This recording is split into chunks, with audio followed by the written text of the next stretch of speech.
আসসালামু আলাইকুম প্রিয় ভাই ও বন্ধুরা।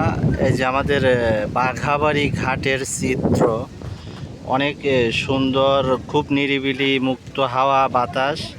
এখানে বাঘাবাড়ি ঘাট, এটা অনেক দিন বৃষ্টি হওয়ার কারণে মানে একদম বৃষ্টি ভেজা সময়টা খুব একটা ভালো যাচ্ছিল না, যদিও সবই তার ইচ্ছা ইচ্ছা ছাড়া তো কোনো কিছু হয় না। দেখেন আমাদের বাঘাবাড়ি ঘাটটা কত সুন্দর।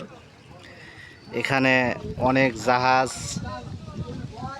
আছে ভেড়ানো এবং নদীটা অনেক নিরিবিলি, সুন্দর পরিবেশ নদী। এই যে পাশেই আমাদের একটা বাঘাবাড়ি বড়াল ব্রিজ আছে, দেখতে পারতেছেন। এখানে বড়াল ব্রিজ, এটা হচ্ছে বাঘাবাড়ি ঘাট। তো এখানে চাইলে আপনারা বেড়াতে আসতে পারেন। এখানে অনেক সুন্দর সুন্দর জায়গা এবং লোকেশন আছে, খুবই সুন্দর নিরিবিলি জায়গা। তো আপনারা চাইলে একটু বেড়াতে আসতে পারেন। এখানে সুন্দর জায়গা, মুক্ত হাওয়া, মুক্ত বাতাস, কি সুন্দর জায়গা দেখেন।